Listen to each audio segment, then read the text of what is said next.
Yeah. So I guess the way to introduce. I mean, if anybody doesn't know who he is, that's kind of crazy. But you started off you big success with Cinema Sins, which is objectively better than Cinema Sins.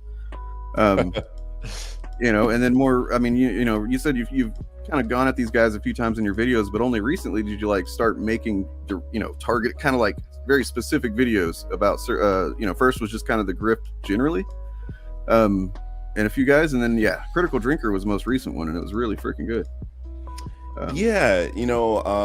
So 2018 I uploaded my first CinemaSins video, and really I started that series because I noticed he was saying wrong things, right? Mm-hmm. And the first video that I made was about Blade Runner 2049, which is my third favorite film of all time. It's one of my favorites. So, amen. Yeah, it's one of my favorites. It's so good. I'm really sad that it faltered at the box office. No, or whatever. I mean the first one did too. So I just hope it finds an audience because it's so fucking good.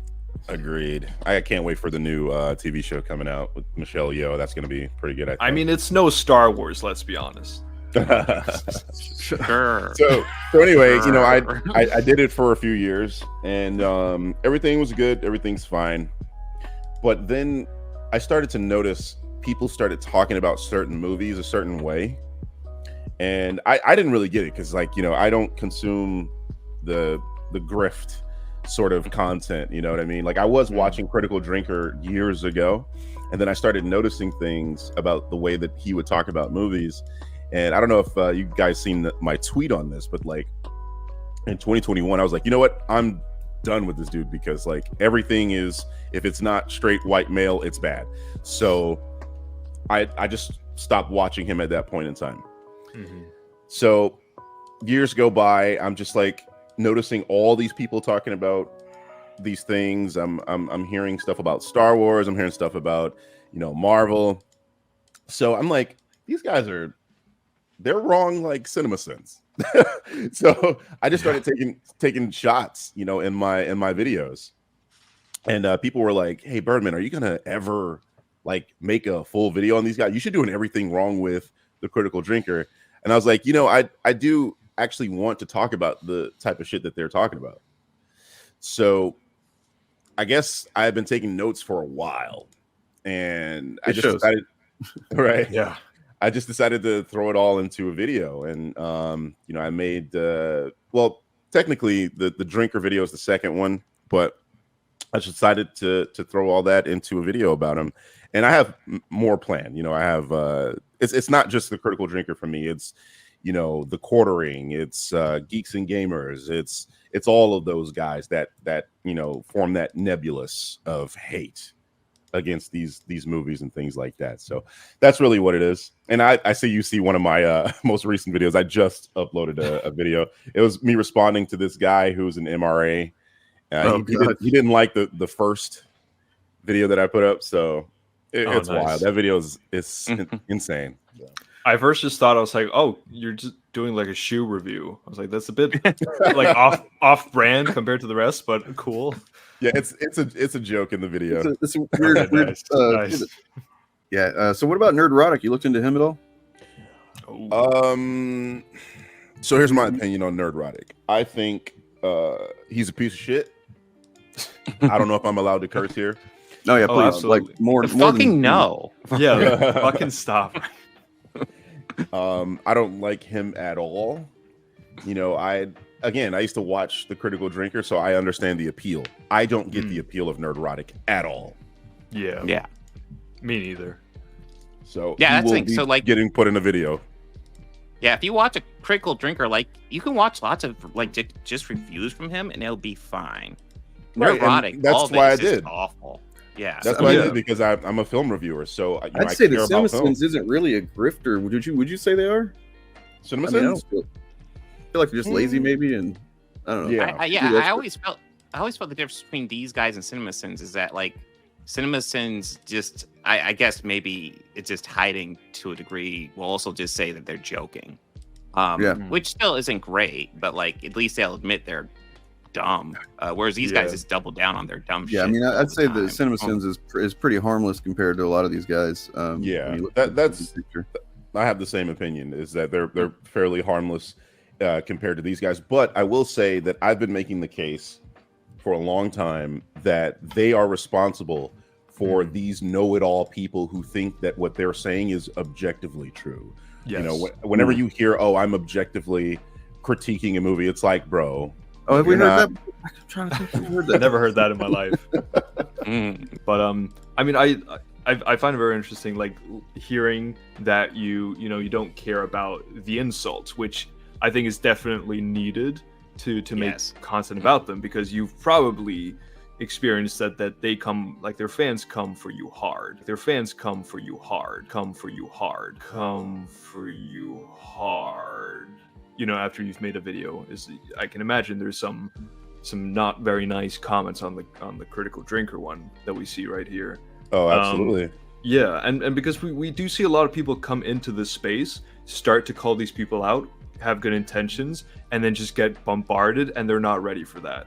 And you know, and the insults get to them, and that's fair. You know, I don't think it's necessarily normal to be able to take that amounts of insults and then not have it affect you, but that's where it's like it's needed to make these kind of videos, to not have that stuff affect you, you know, to just not care. Like, I care about people I respect criticizing me. That's something I care about. I don't care about people who have no fucking clue who I am, who are just fanboys of a channel that I think is disgusting. I don't care that they come and put a bunch of insults, you know.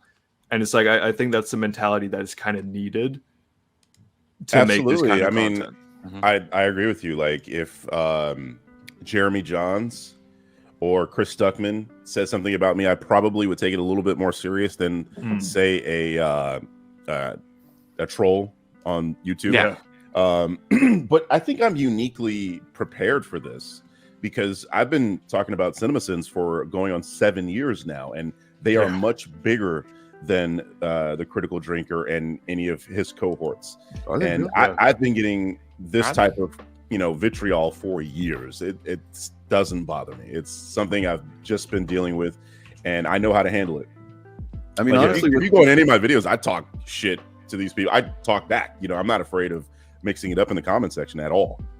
A lot of these guys that show up and just like, hey, they have these fucking disgusting, vile insults, and they're defending like vile content and stuff. I see that as like a badge of honor, man. I'm like, that's basically a compliment to me at this point. Yeah, because a lot of the time, dude, then I'm good.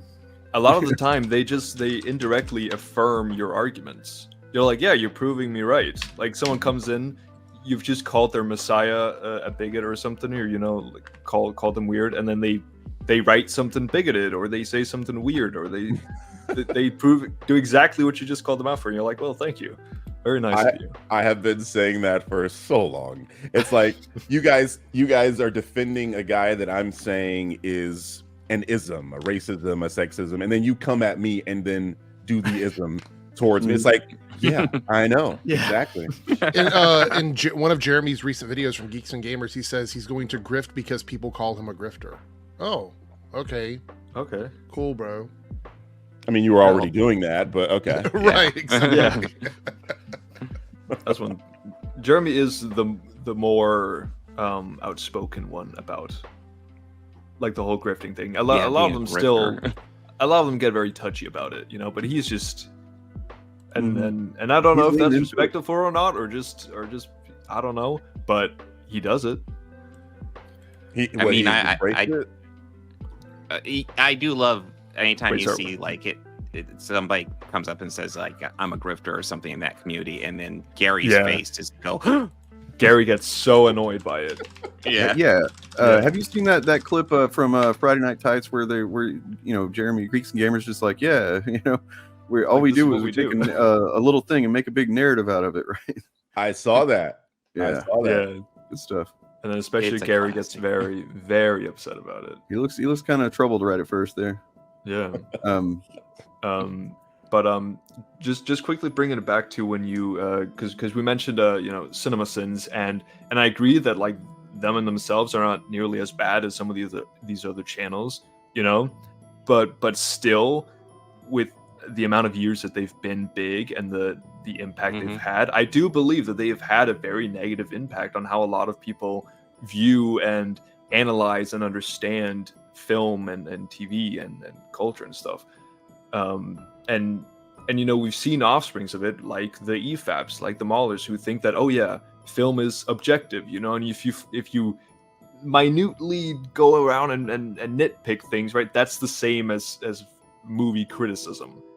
And I think that's had a very bad impact. And at the same time, that also allows people like these grifters who are saying bigoted shit to do the same thing, right? It's like, oh well, The Acolyte is objectively bad because look at this tiny little, there's a fire in space, right? And look, there's black people as well. Like it's almost like gone to the extreme, and it's like, yeah, that's a bad effect. Everybody's so desperate to like defend their fucking opinions as being some kind of fact, and it's absurd. Yeah, media literacy is sorely lacking.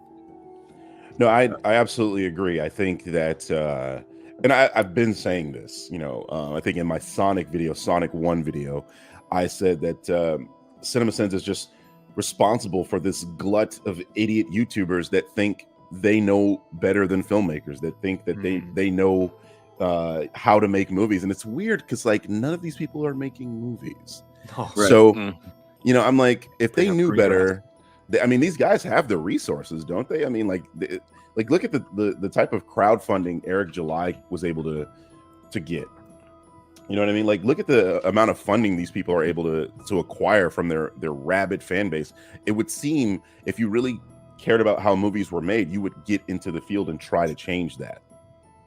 Yeah, no, it's all about just making money, man. Well, like using fandom and art as just like another revenue stream. That's one of the things that makes them grifters to me. Is like, I don't think that they really care. I think that they're looking at these films and they're using films to push rhetoric. They're rhetoricians, and they're using film and media to disguise that and to push that rhetoric to their crazy large audiences. And that's one of the reasons why I stood up, was because like I actually care about this stuff. Like I love film. If you look at my Twitter, you'll see I'm in the movies 3-4 times a week. Like I love film. So for me, this is an important discussion to have.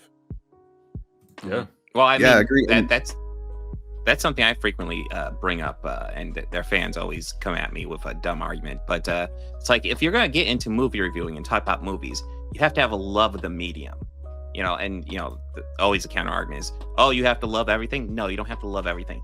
Love the medium. Have a passion for just movies, the art of making movies. I'm not saying you can't criticize it. There's plenty of bad movies, but like, at least come from it from a place of, I want it to be good. I don't think that's too big a deal. Yeah, and it's like similar, like we talk a lot about fandoms, and if you're part of a fandom, that doesn't mean you have to like all parts of it, that you can't criticize the things that you don't like, right? If there's a new Star Wars movie or TV show that you don't like, you're allowed to talk about it and say, I didn't like this, I think, like, just to piggyback on what you were saying earlier about CinemaSins, I feel like CinemaSins and then later these guys have ruined that. Like, there's no nuance anymore. You can't just say, okay, I dislike this thing for XYZ. It has to be, I dislike this thing because of the woke stuff. What I mean? There's no nuance anymore. Yeah, we can't just disagree with each other. Like when I was younger, I'm in my mid-30s. When I was younger, man, like the early days of the internet, we were able to talk about Star Wars without this bullshit. So it's jarring to me that any discussion about, like, say, Star Wars or Marvel or whatever, it devolves into, well, it's woke, well, it has trans people, well, it has gay people. Like, who cares? Can we talk about can we just talk about, like, the story, the cinematography, can we talk about things that make a movie? Exactly, because the things they talk about, they don't have anything to do with, like, quality, and if they have something to do with your own subjective opinion of it, then that's kind of weird, man. You know, like there are plenty of movies that I really like that have, you know, people of color and women and trans people, and there are movies that I don't like that have people of color and women and trans people. And Like, you know, and it is totally possible to, you know, have a movie or whatever that like where they, you know, do have like some kind of diverse character or whatever, and it's like done kind of in a poor way, or it's kind of, you know, shoved like in or very on the whatever. nose. It doesn't happen a whole lot these days. But like we can't even fucking have that conversation because these people call anything that. You know what I mean? I mean, they can't call even, it that I in don't- trailer form. right. Yeah. I mean, anything can be done kind of, you know, poorly and messily or whatever it is as part of film. But like, yeah, if they're just constantly dominating, taking all the oxygen out of the room with this bullshit. Exactly. You know? It's like they take the wrong lesson from something, right? Like if there is a movie where like there is a certain character where it's maybe a bit on the nose, right? It's like that doesn't mean that diversity in general is a bad thing, you know? That doesn't make the fact that there is a black character a bad thing at all. No. And it like also if that's where you go, that's really fucking weird. It also shouldn't make it ruin the whole movie for you. If the rest of the movie is good or whatever, and you're just like focused on like one little element, and you're just like, oh, it's fucking woke and terrible, you know, like you're just saying, there's no nuance, right? Like, yeah, it's frustrating, man. Glad to have you, you know, out here doing it, man. Because yeah, you know that. Dude, you guys are just echoing things I've been saying for such a an long echo time. chamber. It's refreshing to hear because I don't hear anybody else saying it. Oh, right. Yeah. You know what I Yeah. mean? Okay. We know. when I stream, like I have these discussions at the beginning of my streams. You know, I'll stream a video game, but like the first 20 or 30 minutes, we'll talk about exactly this, where I will say, okay, you have an issue with the film. There's a woke element to it. Let's say there's a lesbian couple, right? Like they're in your like Negasonic Teenage Warhead in the Deadpool movies, right? Okay, cool, fantastic. You have an issue with them showing a lesbian couple. How about tell me you have that issue, but like talk about the rest of the film. Right. Like how did that one small thing ruin the entire fucking film for you? I'll never understand that. It's like how that one little 2-second kiss between those women in Lightyear ruined the whole movie. You know? I was about ready to say Lightyear has so many issues in my opinion, and one of them wasn't the 2-second kiss. No, that's still all I feel like I hear of that movie. You know, it's people talking about that. It's like, oh, okay. Well, it's back in the what? Like, what else do you have to say about the movie? Somebody at Pixar said something about like, I don't know, I haven't looked into it, but somebody said something about it as like that's why there was something. And oh yeah, I saw. Yeah, it's like no. I thought we were done with Lightyear. Until you guys brought up the Lightyear thing, I totally forgot that there was a LGBTQ element of that. Like, who cares? I mean, that was one of the ones. Like, that's just kind of like here we'll throw the bone to the you know, to the queer people in the audience or whatever. They could do more than that, really. Yeah, that is one of like the tamer, just like, I don't know, like kisses or like shows of affection in Disney movies in general or Pixar movies. You know, like you see this all the time from heterosexual couples. Like yeah, it's not a weird thing that like two people in love kiss in a kids movie. You know, but these people just make it such a big deal. I mean, like, okay, so if you have an issue with the lesbian couple or a gay couple, whatever, you don't have an issue with the straight one. Like, exactly, they will hide behind, oh, we don't want kids to see any love, but like they never seem to bring up the straight stuff. Yeah, I've never seen that.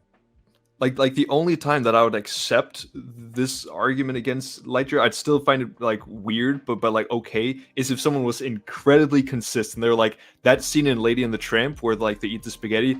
Fucking hate that, diabolical. Why is that in a kids movie, right? Like if they had that consistency through every single kids movie, fine, okay, whatever. Like you do you, but they don't. You know, it's only because it's a gay couple. I agree. Like if a guy was that consistent about it, I wouldn't even say anything. Like, yeah, go ahead. You know? Yeah, like fine. Do your thing. Yeah. And then they wonder why we, you know, they're like, oh, we could call us bigots because we don't like a thing or whatever. It's like, that's not why, man. That's not why at all. No, it's really, it's not. It's the way like that you complain about those specific things. That's why you get called a bigot, dude. You know what I mean? Like, it's very specific with you. If like in Turf's example, that guy is consistent with straight people. He's consistent with like. Then we can't call him a bigot because his ideology is consistent. Yours is Russia's not. anti-kissing. Yeah, yeah, exactly. Just anti-kissing. Period. It's calling like someone a bigot, or a racist, or sexist. I feel like a lot of the people we talk about, they think that these words mean something like a lot more complicated than what it actually is. Yeah. Mhm. Like, no, if you get this upset about a gay kiss and not nearly as upset, or you don't get upset at all at any heterosexual kiss, yeah, that's kind of homophobic. Like it is not more complex than that. It's very They're simple. like, what? I wasn't wearing a robe and burning a cross. When you can call me racist. Yeah, Oh, man.